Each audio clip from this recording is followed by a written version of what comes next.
How can you turn a boring bass line into something of irresistible beauty? That's what we're going to talk about today in Dr. Doug's Daily Tips for How to Write Great LDS Church Music. We are looking at hymn 123 in the LDS Hymn No, O May My Soul Commune with Thee. And there's a beautiful example right at the beginning of this that takes the most boring bass line of all time, the same note over and over and over again, and turns it into something super beautiful. Okay, let's take a look.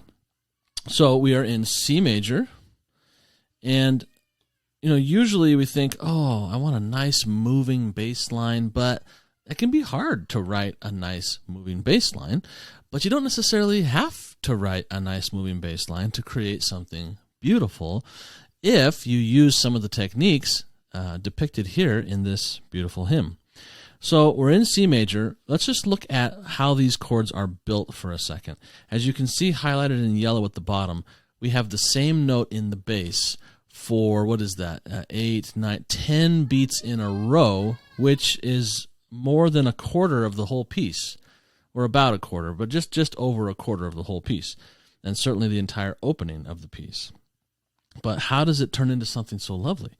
Well, okay, first we have this C major chord, we have another C major chord, we have another, so the C major chord pretty much lasts through this whole measure.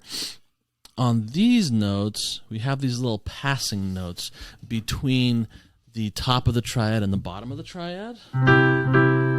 Passing down, diadem. Okay, that's pretty common. It's a passing tone, double passing tone. So pretty much the whole first measure plus the pickup is the same chord. Now here it starts to get interesting.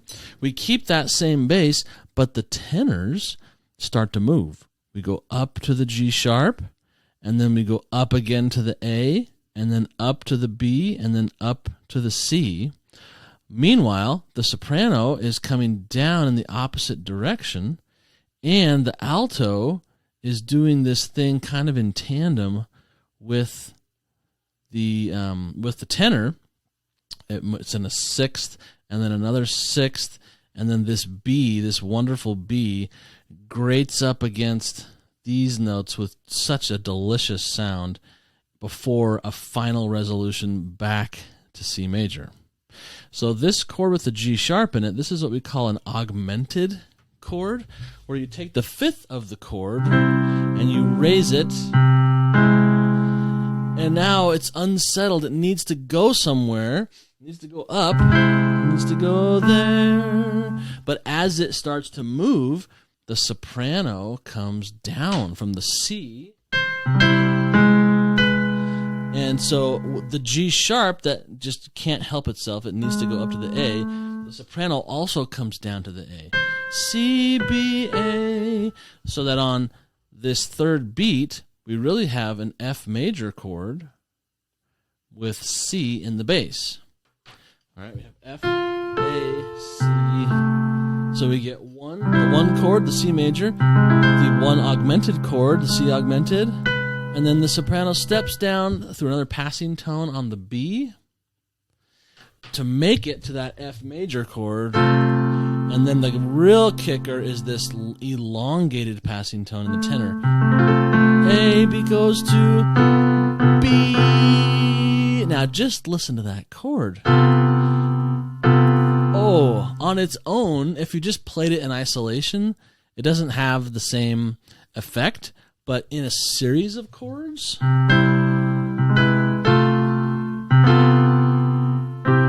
it's irresistible. I just love it. And not only does it sound great as a chord itself, but it has this humongous tendency of wanting to resolve. And it wants to resolve so much because while the bass is trying to maintain this C, the upper voices have been moving, and when they get to this beat, they've moved to their most potent. We have the 7th scale degree. Let me zoom in for you. The 7th scale degree in the tenor. We have the 4th scale degree in the alto, and those two scale degrees create what we call the tritone. Every key has a tritone between the 4th scale degree and the 7th scale degree. every major key. 4th scale degree, 7th scale degree. It's what makes things want to resolve to the 1 chord. So it's a tritone plus the A. We have the 6th scale degree, and the A wants to resolve down to the G. So the B in the tenor desperately wants to go up to the C. The F in the alto desperately wants to go down to the E. Both of those are half-step motions. And then the soprano wants to come down to the G. If you put those 3 tendencies all together, the B going up to the C in a half step, the F going down to the E in a half step, and the A going down to the G, to the dominant note, all in 1 chord, it gives it a huge gravitational pull. Then, if you put it on top of a pedal tonic, in this case the C,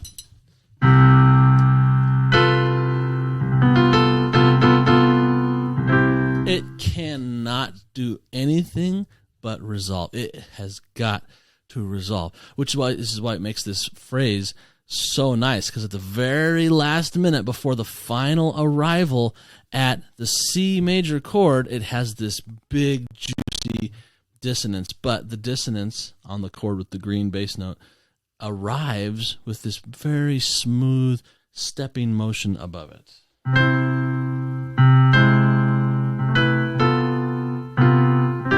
I kind of messed that up, but you get the idea.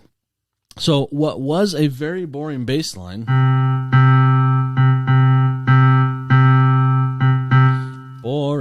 becomes super interesting, because as the other voices are moving, this pedal tone kind of tethers it to C major and makes it the tendency tones in that last chord on the word "and" all the stronger. See if you can hear it.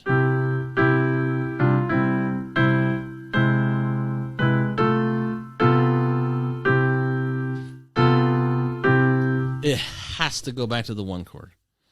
All right, so the lesson is, if your bass line is just a boring monotone same note, have some fun with the upper voices.